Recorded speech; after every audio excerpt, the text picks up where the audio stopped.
आप सभी को उपासना शर्मा का नमस्कार। मवेशी संबंधी विरोधाभास भारत में सामाजिक धार्मिक गतिशीलता का एक अंतः विषय विश्लेषण। भारतीय उपमहाद्वीप के सामाजिक सांस्कृतिक धार्मिक और राजनीतिक परिदृश्य में गाय का अद्वितीय स्थान है। हिंदू बहुसंख्यक समुदाय द्वारा पवित्र मानी जाने वाली गाय को प्रतीकात्मक रूप से माता के रूप में पूजा जाता है, जो अहिंसा, कृषि आधारित जीविका और आध्यात्मिक पवित्रता के सिद्धांतों का प्रतीक है।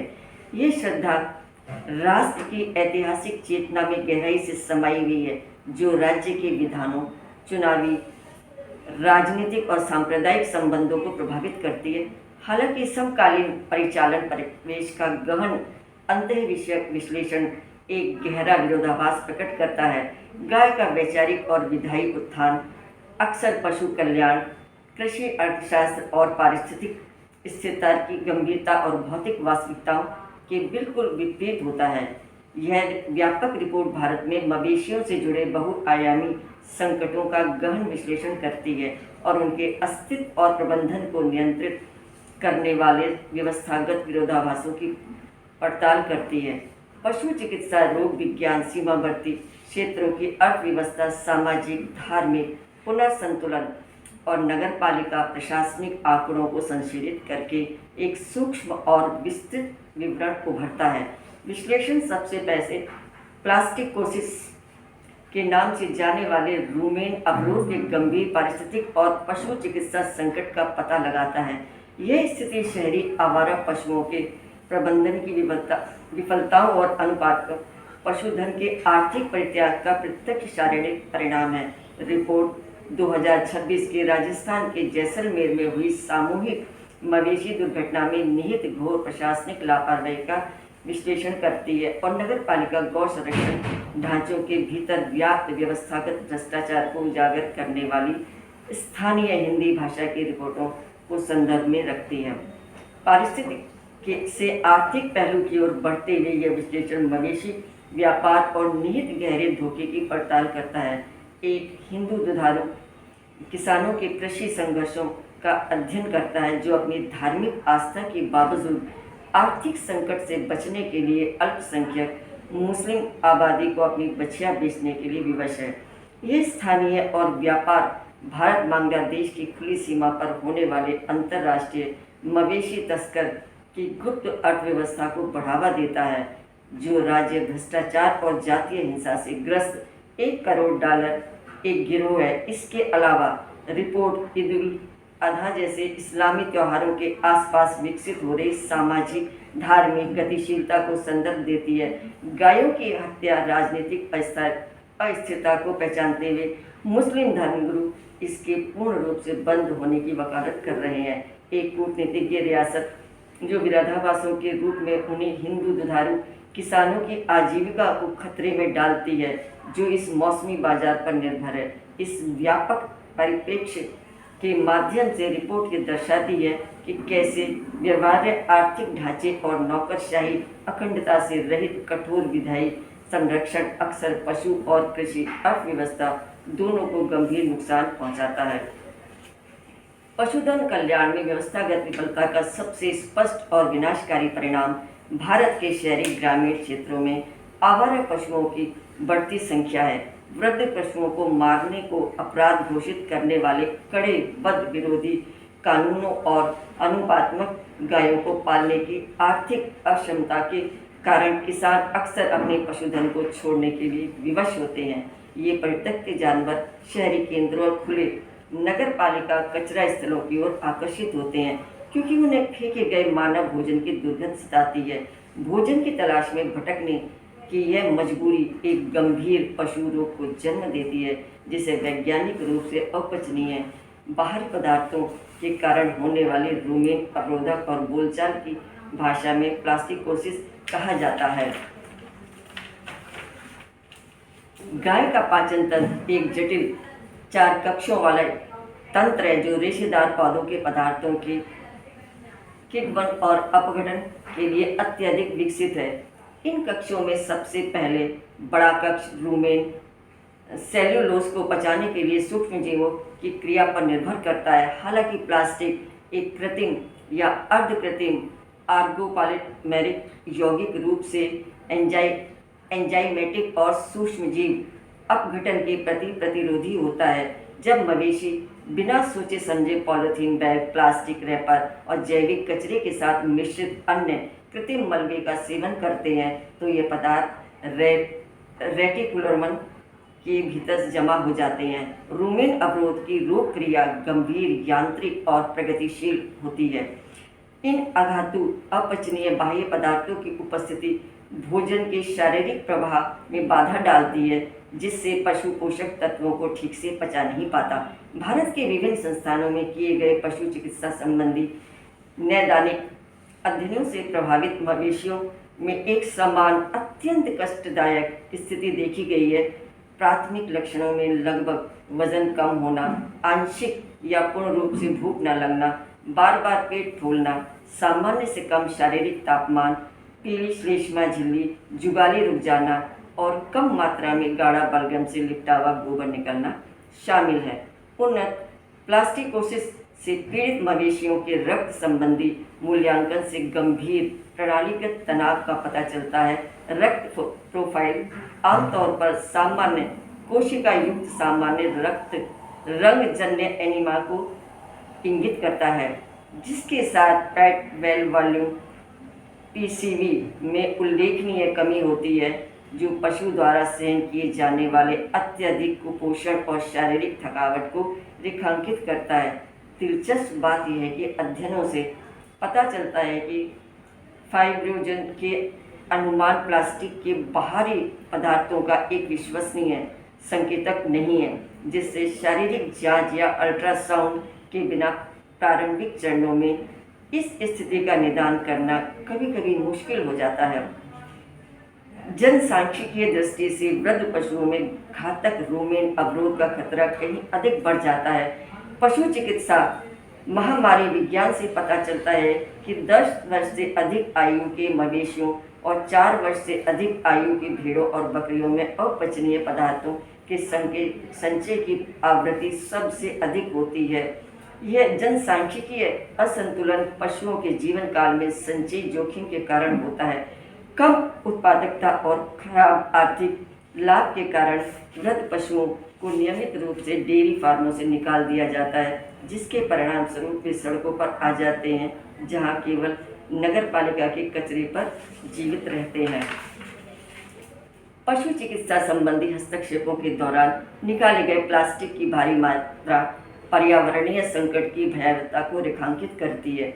शल्य चिकित्सा विशेष रूप से रोमनोटापी प्रभावित मवेशियों की जान बचाने का प्राथमिक नैदानिक और चिकित्सीय तंत्र बना हुआ है। हालांकि इन ऑपरेशनों के दौरान हुई खोजें एक व्यवस्थित पारिस्थितिक आपदा को उजागर करती हैं।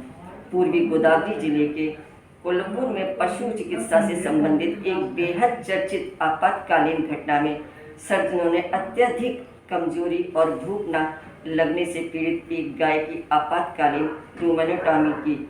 उन्होंने इस अकेली गाय के पेट से 100 किलोग्राम प्लास्टिक कचरा निकाला।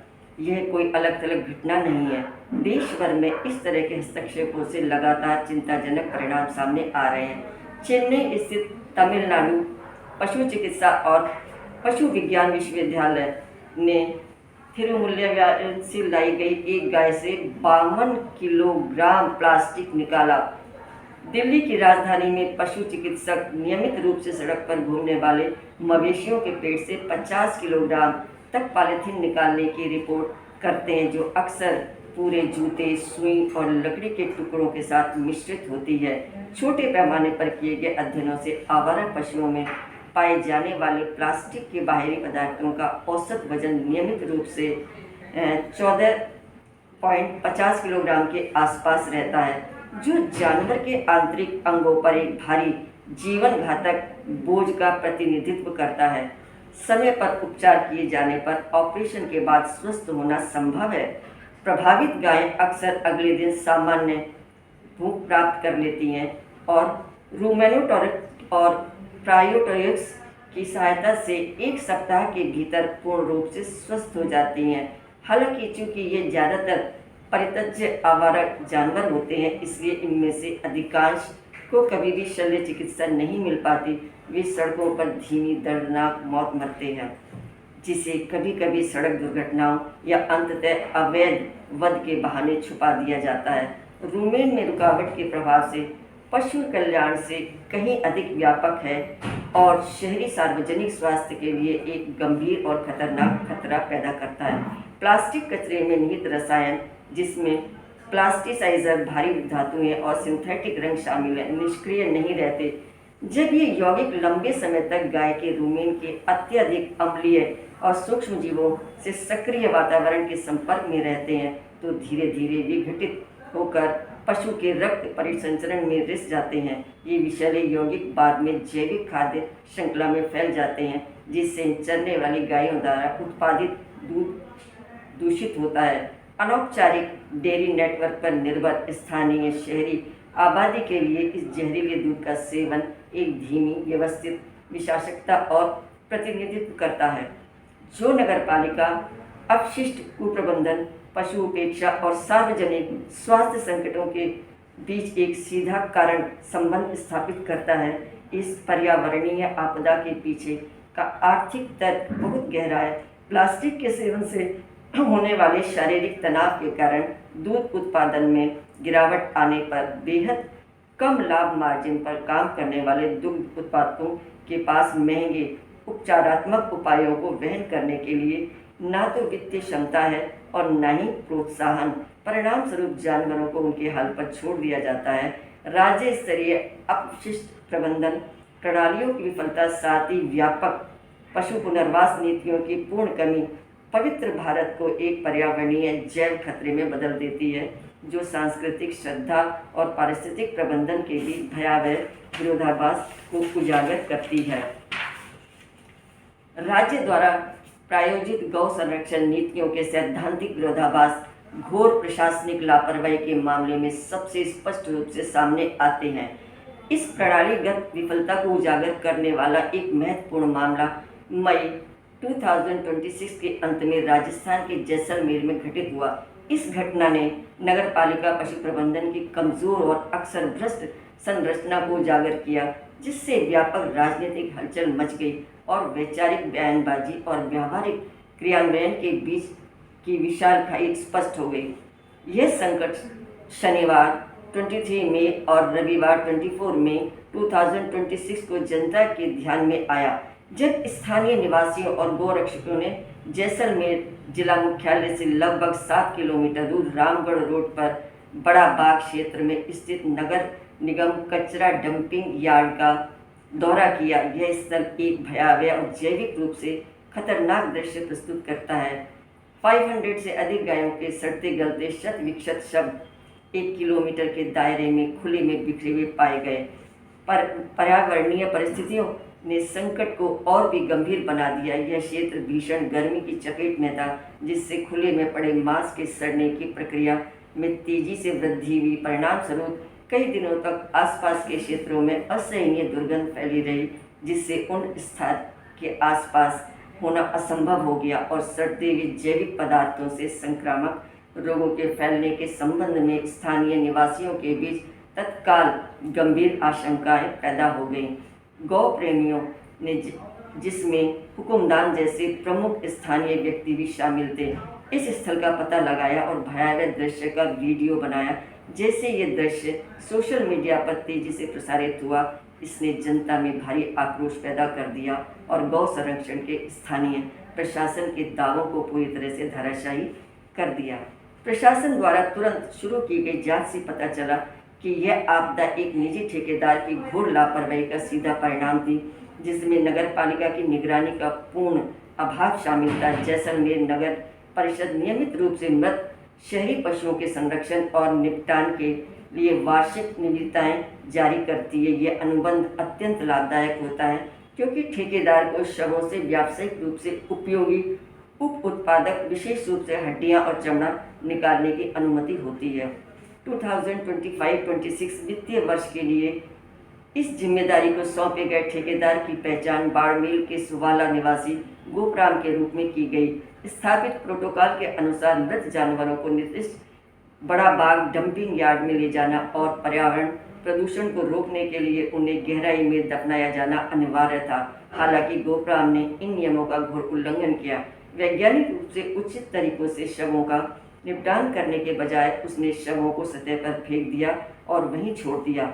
जैसलमेर के विधायक छोटू सिंह भाटी जैसे स्थानीय राजनीतिक प्रतिनिधियों ने बाद में प्रशासन के बचाव में कहा, ठेकेदार कथित तौर पर शव मिलने के 5 दिन पहले अपने पैतृक गांव चला गया था, जिसके कारण साइट प्रबंधन पूरी तरह से ध्वस्त हो गया और शव तेजी से जमा होने लगे।